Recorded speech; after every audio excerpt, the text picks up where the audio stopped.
questions, favors from God or Devas? Or what is the Buddhist attitude? What the Buddha has said? Whether the Buddha believed that there is such thing. There are many discourses delivered by the Buddha where he discussed this matter. I think all of you know there were 62 religions in India at that time when the Buddha introduced this religious way of life. Amongst those 62, at that time there was only one religion that is called Jainism, still exists in India, extremist. They are the only ones who did not believe in any God. No concept of God in their religion. But in all the other existing religions, at that time there was this belief, the Creator or the God or Devas. When the Buddha introduced his religious way of life, he did not emphasize, he did not highlight it, he did not pay much attention towards Devas or God. He wanted to educate people, enlighten people, and make them to know what are the things that they should do, what are the things that they should not do, or how to live as cultured, civilized, understanding, virtuous human being. Therefore he was not interested about this belief in God or Devas. At the same time, he also mentioned, no doubt you can pray, you can worship, you can do some offerings in the name of those Devas or God. But it is impossible, he used this word, it is impossible for any God or any Devas to give you your salvation, your liberation, your freedom. Impossible. You cannot get this from another person, whether that person is a God or a Buddha or any other powerful person. Then he said, Tumhehi kiccang atappang akkhataro tathagata. The Buddhas can tell you what to do to find out your salvation. But the Buddha cannot give you salvation, because there is no way. A God also cannot do that, just only believe. But you have to do, you have to work, you have to purify, you have to understand things properly. Then you can find out your salvation. Then what is this salvation we always talk? In every religion this is salvation, salvation, salvation. What sort of salvation is that? We use the word liberation rather than salvation. What sort of liberation? We know we are not happy with this life. We are not happy in this world. Physically and mentally, we have enormous problems and worries and disturbances almost every second. Unhappiness, unsatisfactoriness. To get rid of all these unsatisfactory and unhappiness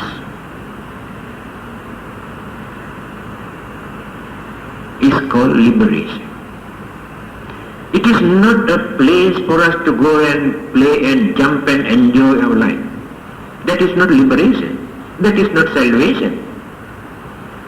If there is such place, that is also impermanent, not everlasting. There are certain places where people can enjoy their life for a certain period. That is not everlasting. That is not liberation or salvation. Salvation means freedom from all physical and mental disturbances that we are experiencing in our life. So this liberation or salvation we cannot get from another person. We have to work by reducing so many evil thoughts and ideas and concepts and beliefs. Then slowly we can free. We can release burdens, worries, fear that we are maintaining in our mind. That is called liberation. So this we cannot get from a God. It is an utter wastage. The Buddha has given a few parables. He says, a man who wants to cross a river, if there is no boat for him to cross the river, and he kneel down and pray, asking the other bank of the river to come and take him to cross the river. He says praying to God for salvation is exactly like this. It doesn't work. The other bank of the river never come to you. You have to work for that to cross the river. So by leading a religious way of life, you can cross that, not by praying to any God. Then he did not deny the existence of Devas. Devas mean gods in simple G, not capital G. He said, yes, they do exist. Then who are they? They are the ones who have done a lot of meritorious deeds, good work, by doing some service to others, helping others. They have been born as Devas to experience more worldly pleasures, more happiness for a long period, far better than human beings. They are called Devas or gods. They have certain powers, worldly powers. They have very sensitive mind to see others, to understand others' problems and difficulties.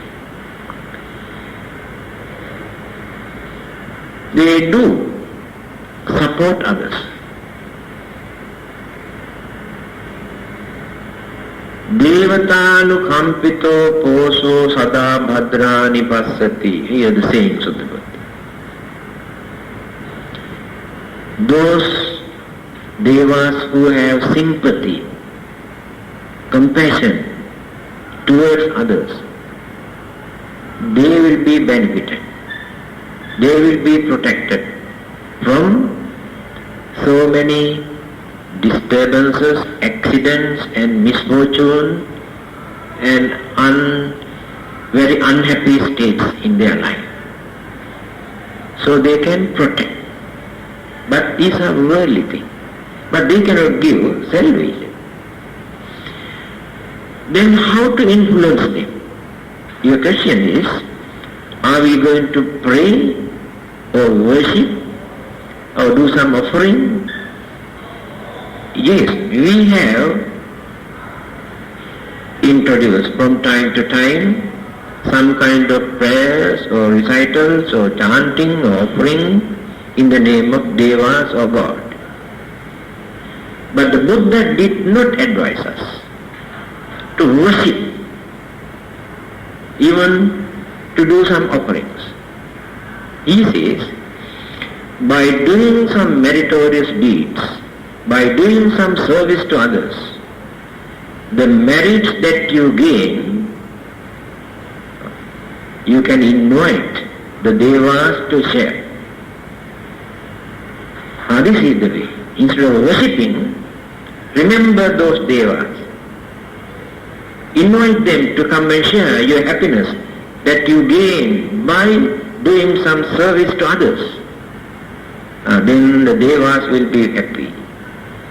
So in return, they do something for you to protect you, to avoid disturbances, accident, certain misfortune, but all these are worldly things. So, since our minds are very weak, our understanding is very limited. We have fear, we have suspicion, we need security. That is how the concept or belief in God developed in the man's mind. But those who have no such fear or suspicion, that belief is not important. Concept of God is not important. Because he knows how to make use of his life. Man can understand how to make use of his or her life if understanding is there. God is not important. Even Buddha also not important if we can understand. The Buddha is important for us to know what to do and what not to do. His advice, his guidance.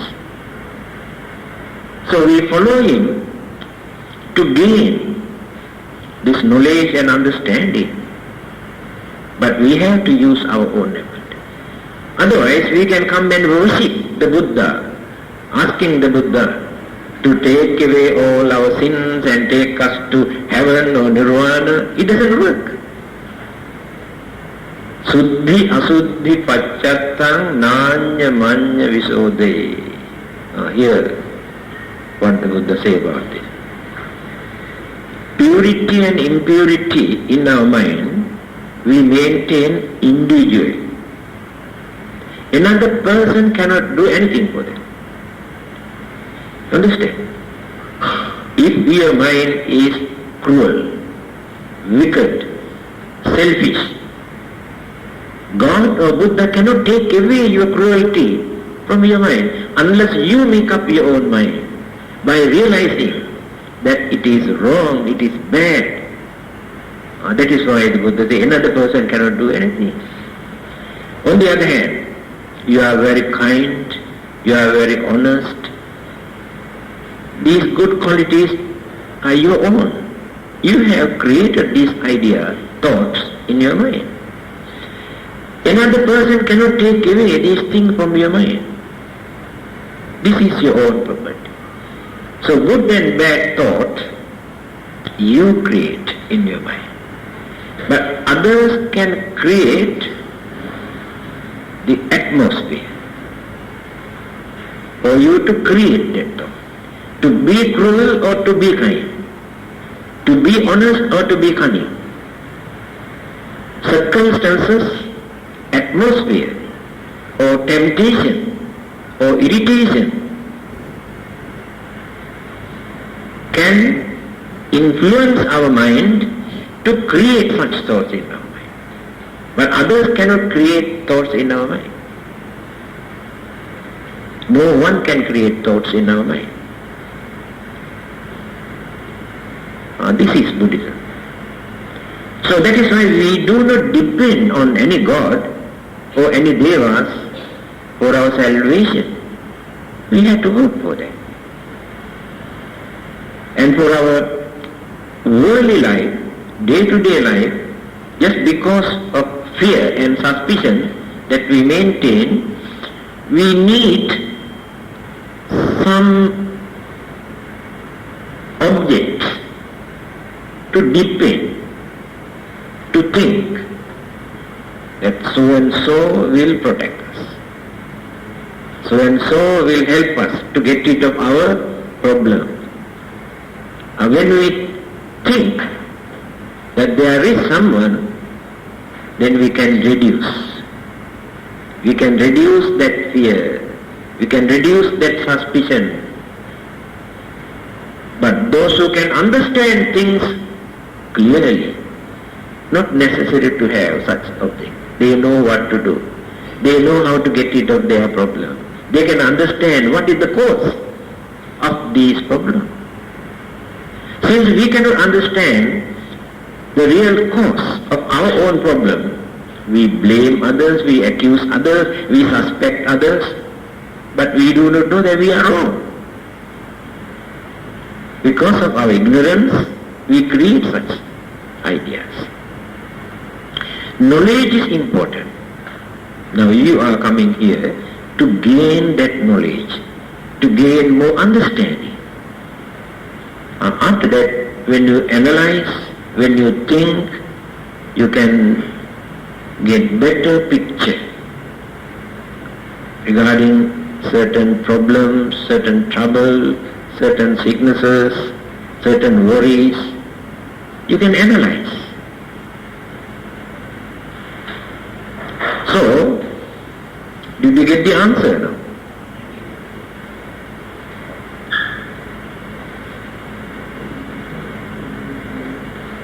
Now another person must come and say something and ask another question.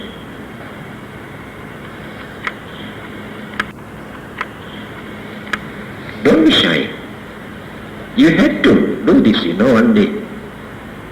The purpose of your learning is to tell others.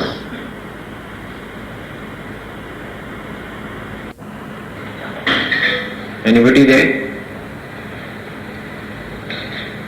If not, we can ask another question.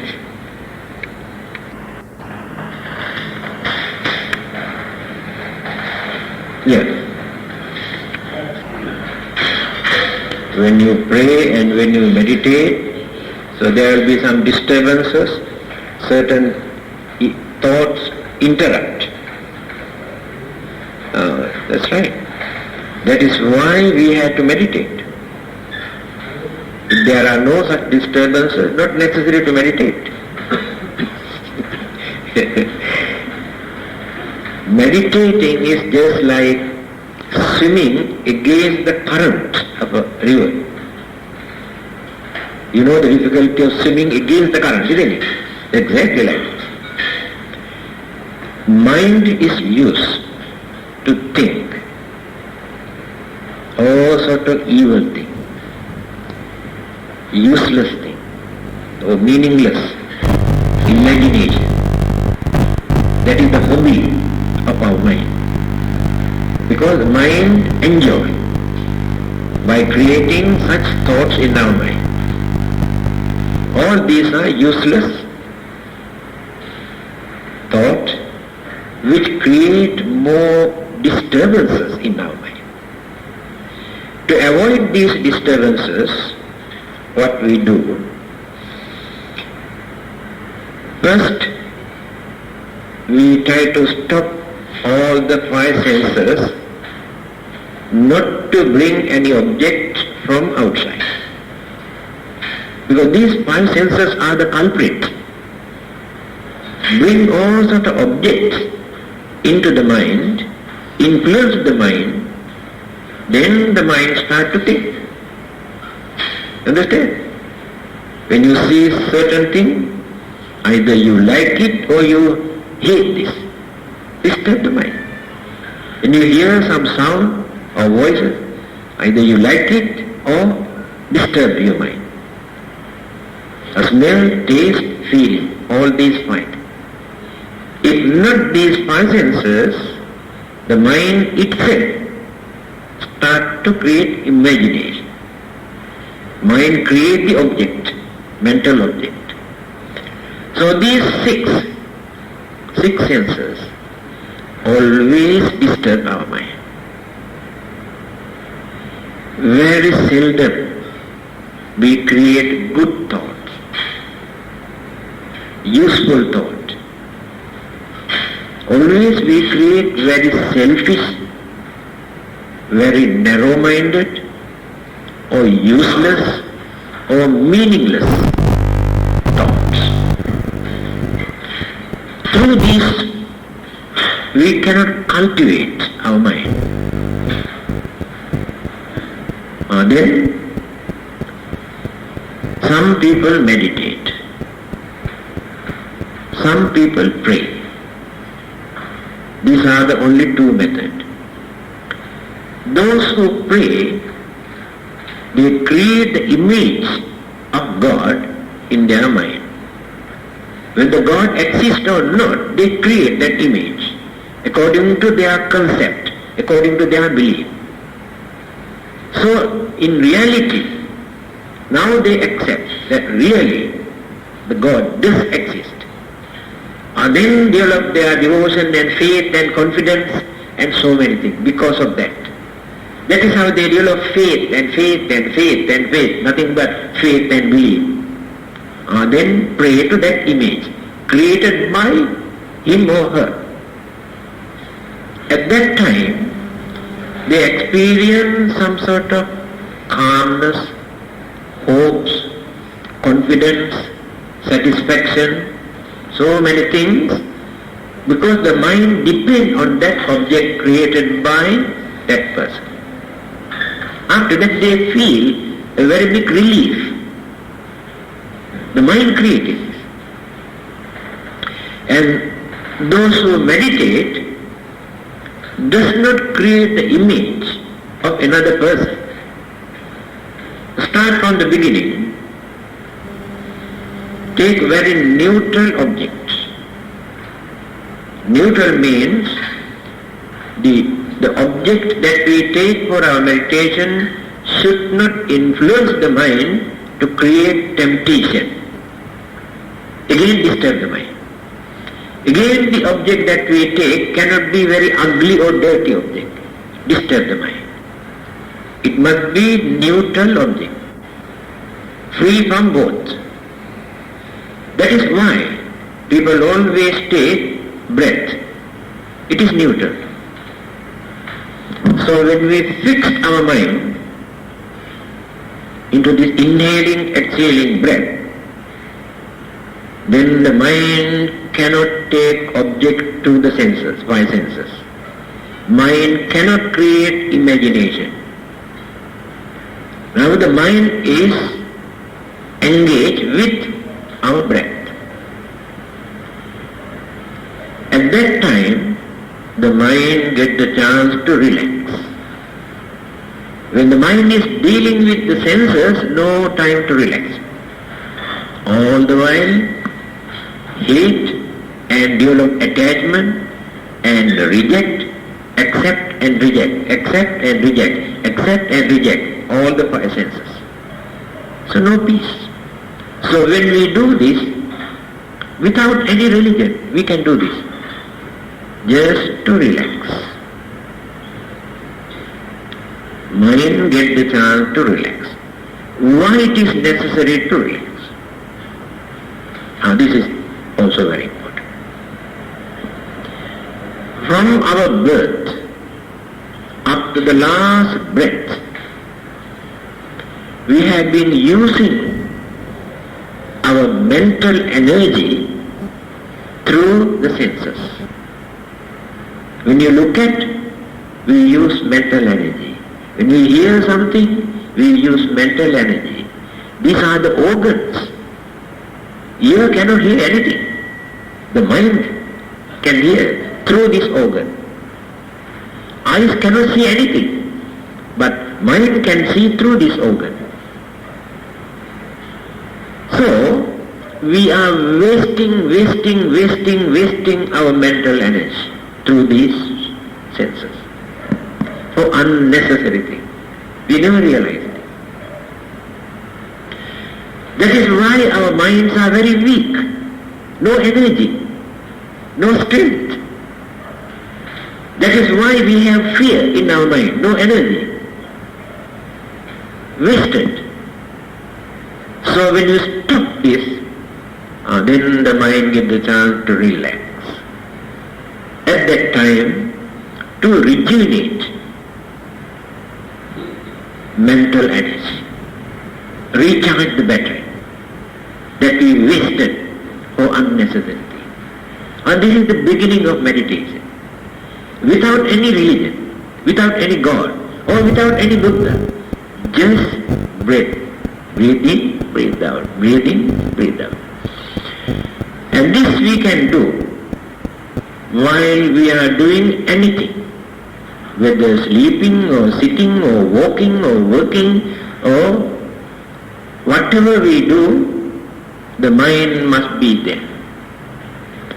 If not this, we have to fix the mind to the object that we are dealing with.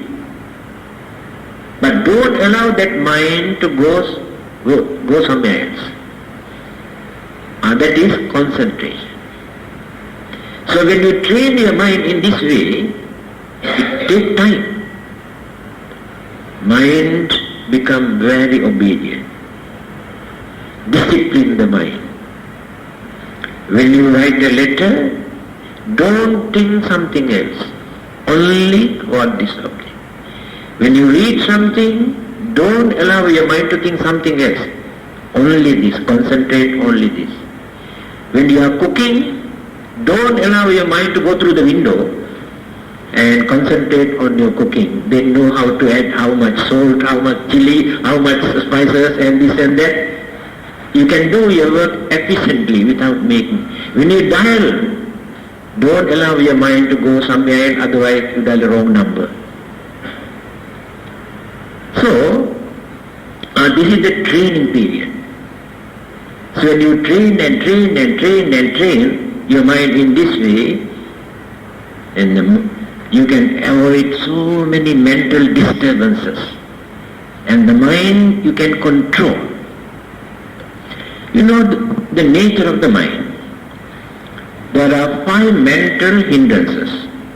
All those meditation masters always talk about these 5 mental hindrances. Kamachanda, Vyapada, Chinamidda, Uddhacha, Kukkucha, Vichikicca. These 5. Kamachanda, our craze or our craving for enjoying worldly pleasure. This is a mental hindrance. Vyapada, the ill will or the grudge or the anger that we are keeping in our mind. Another mental hindrance. Kamachanda Vyapada. Thina Mid.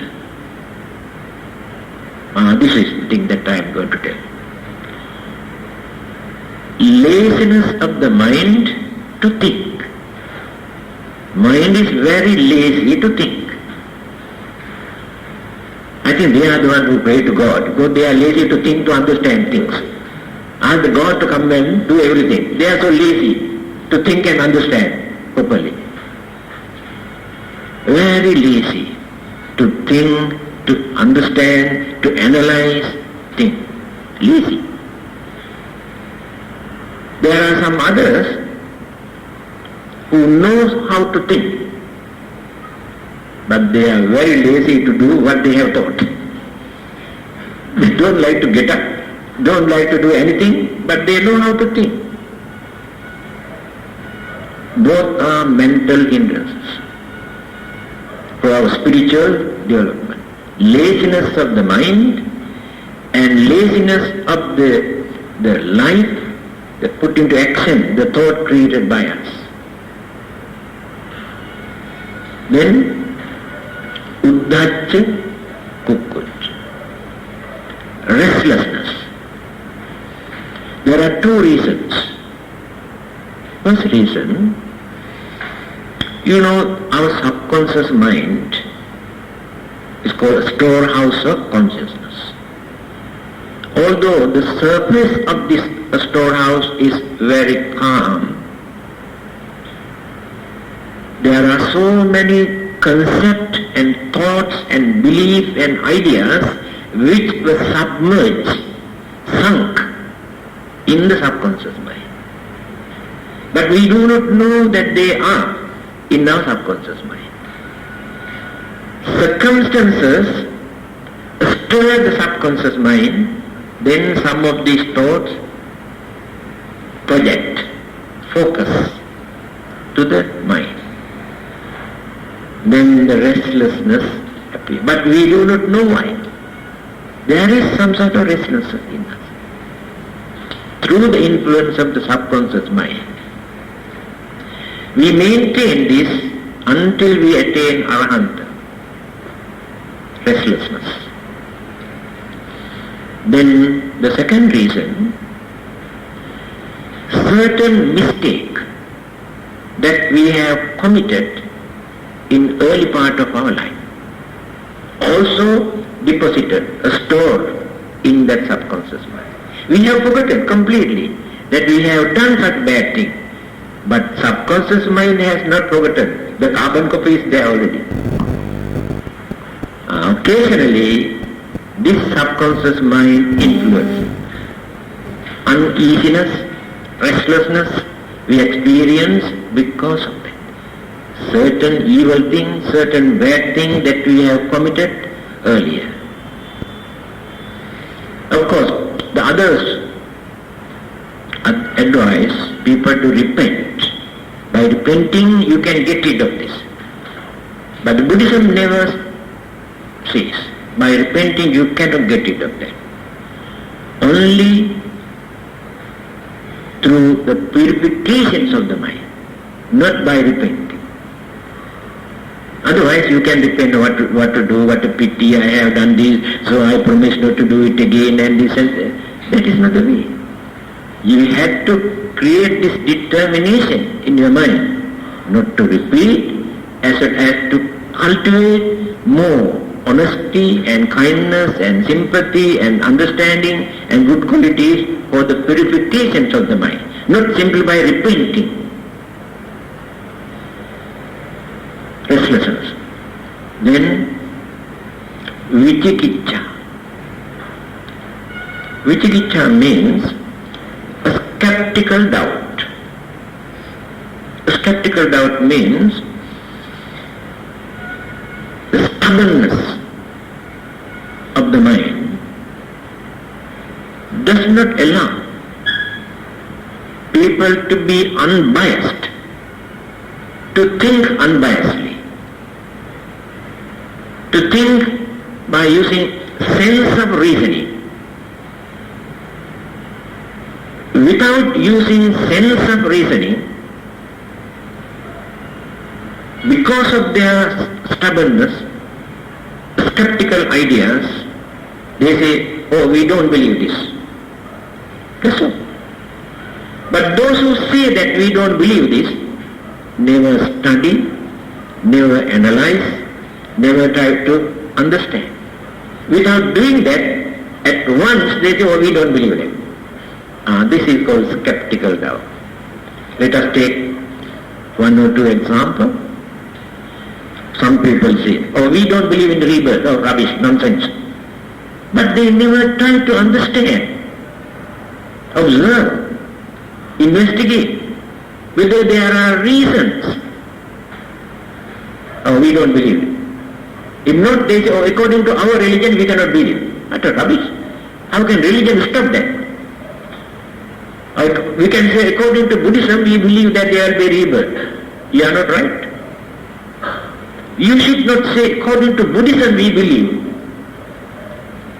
Buddhism teaches how rebirth takes place, what are the reasons, and this and that.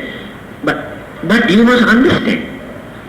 Without understanding, simply you can say, according to Buddhism, we believe. But you do not do anything. So both are wrong. One who says, I don't believe, and the other one says, I believe in rebirth, both are wrong. They must study. Just like Krishnamurti, one of the best intellectuals in this world, about belief in God. Krishnamurti says, some people come and shout, we believe in God, I believe in God. Another person come and shout, I don't believe in God. Krishnamurti said, both are in the same boat. Because one who shouts that I believe in God also use emotion. He only just not understanding. He has not seen the God to come and tell us that he believes in God. And another person, without studying whether God exists or not, simply, oh, I don't believe in God. Both are in the same boat. Then he says, those who do not say, I believe in God, those who do not say, I don't believe in God, they are the one who can understand who the God is. Very meaningful saying. I really appreciate his saying. If you want to believe in God, you must never say, I believe in God. Also you must say, you should not say, I don't believe in God. Avoid both, then think unbiasedly, then you can see the God.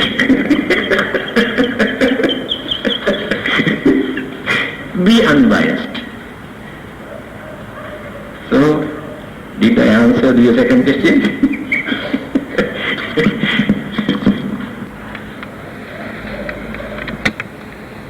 Whether I believe in God or whether I do not believe in God, I never had this experience. So one day, I gave a talk, public talk, in Kelantan, many years ago. 5 Catholic brothers also come and attended to my talk. So after my talk, the chairman announced, this is the time for you to ask any questions.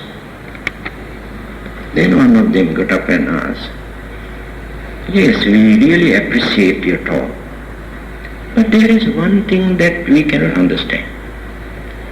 Why you did not mention anything about God in your talk? Because usually people cannot talk about religion without God. God means religion. Then I thought I must give an answer without allowing them to ask second question or counter question. Then I said, do you know why I did not mention anything about God in my talk? Because I don't know anything about God. They cannot ask why. There is no more counter question.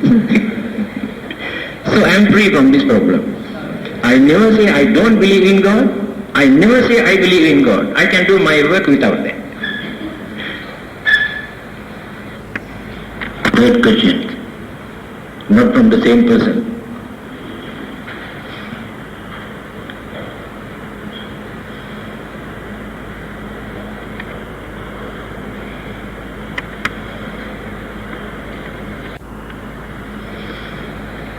So what is the difficulty for you to ask questions?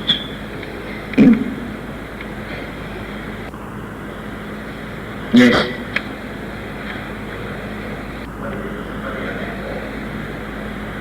So what sort of amulet? Pendant? Just now I think I gave the answer. At the beginning, they never had any pendants or images. During Emperor Asoka's time, that is 200 years after the Buddha, they started the Dharmachakra wheel, used as a symbol, just like Christians use the cross, as a Buddhist also used the Dharmachakra wheel as a symbol. Then swastika, but it is not a Buddhist symbol at the beginning. Later, Buddhism accommodated into what you call Buddhist culture. Why do people need some sort of object or symbol or image or pendant? Because of that fear. To get rid of that fear. When they think, when they see, there is something in them, they can get rid of that loneliness in their mind by thinking that there is something to protect them. That is the main purpose, especially evil forces, evil spirit. So, they believe that evil spirit, evil force cannot disturb when they use or wear either a small Buddha image or the string or something in them, that belief strengthens the mind, get the courage not to be scared. Without such object, it is not so easy for them to strengthen that mind to get rid of that fear. There are many very highly intellectuals. Let us take Albert Einstein's, H.G. Wells, Bertrand Russell's. To such people, these things are useless, like small children's play, because their way of thinking is very, very deep. They can penetrate and understand. But majority, say 98% of human beings are not intellectuals. Their understanding is very poor. To them there must be something for their security, for their protection to depend on. Now that is the main purpose. Otherwise, the Buddha has never uttered even one word for people to use this kind of thing. But later, the devotees wanted to have something. The Buddha's advice is, whenever you have fear, whenever you have insecurity feeling, whenever you have suspicion regarding your life, take refuge in the Buddha, take refuge in the Dhamma, take refuge in the Sangha. When you take refuge in the Buddha, Dhamma, Sangha, the triple gem, the three religious objects occupy the mind. And then the fear disappears from the mind. Without any material object, without any pendant or strings or anything, just only the devotions and confidence and inspiration that mind creates because of this refuge, taking refuge. Last question.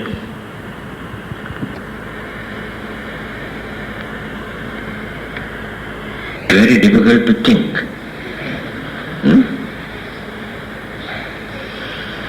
Yeah. Magic. Why do you call it black? Magic is magic, whether black or white. Yes.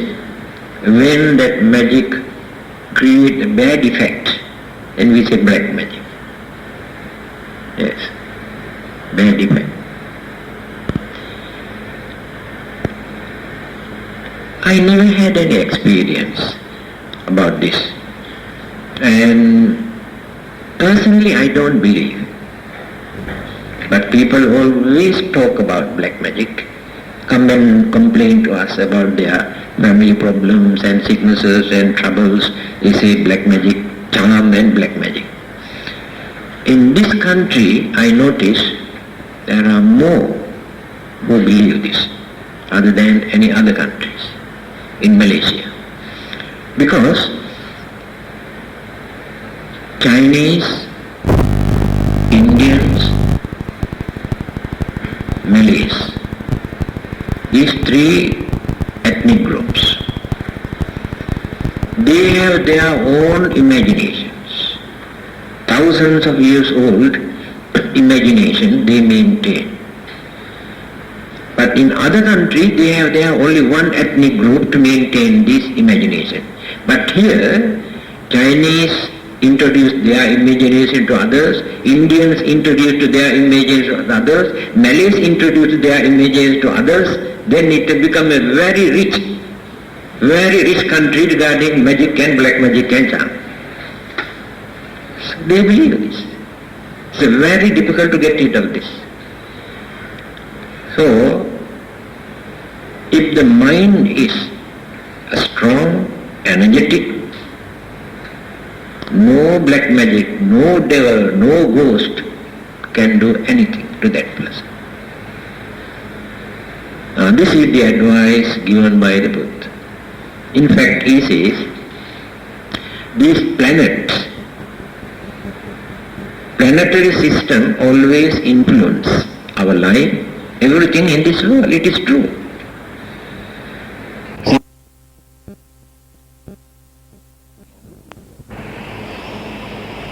This is the advice given by the Buddha. In fact, he says, these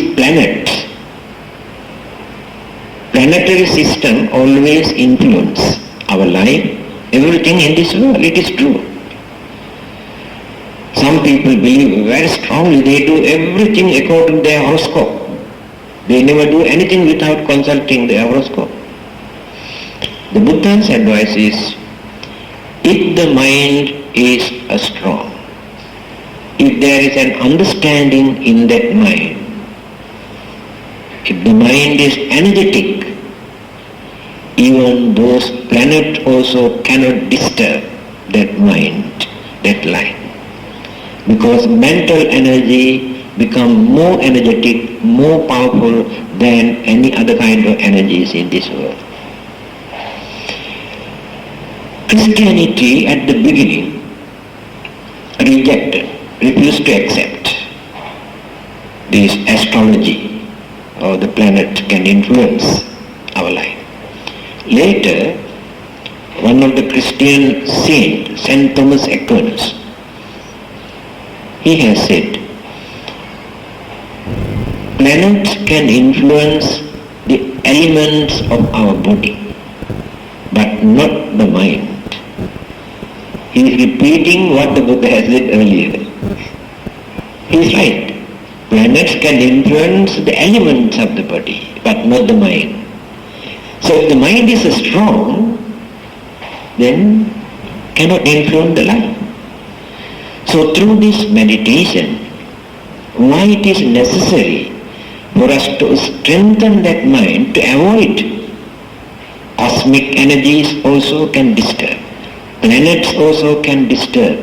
Evil spirit, ghosts, and if they exist, they also can influence. But we can avoid all these disturbances if the mind is strong and pure. And that is Buddhism. So, if you believe that there are charms and black magic and this and that, you have to suffer because of that belief. If you say, oh, I don't believe, I don't think they can disturb me, then nothing will happen.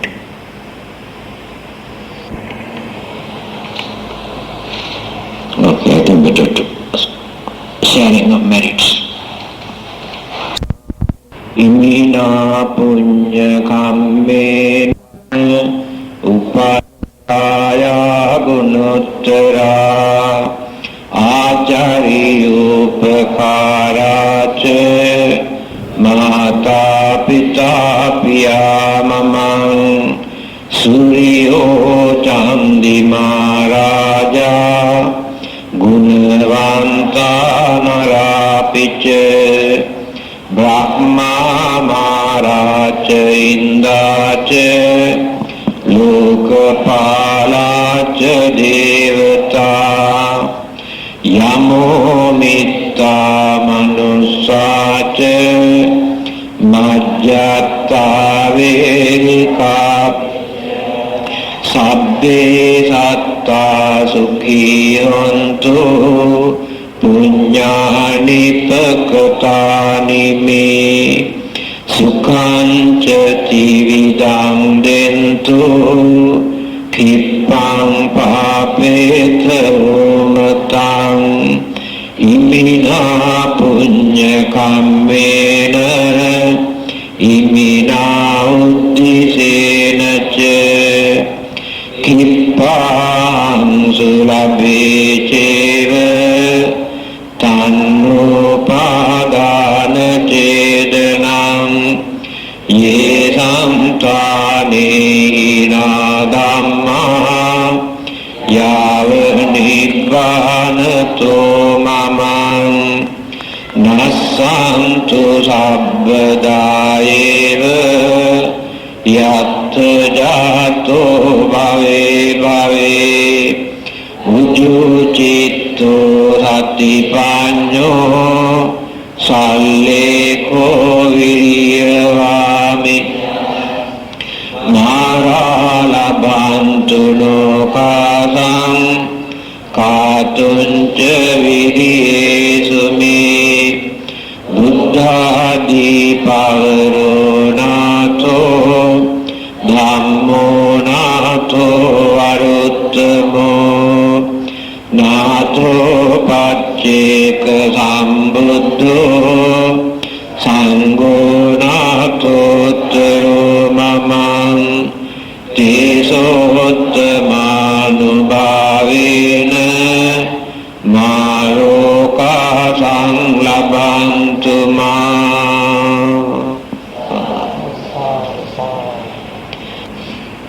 Okay, good night.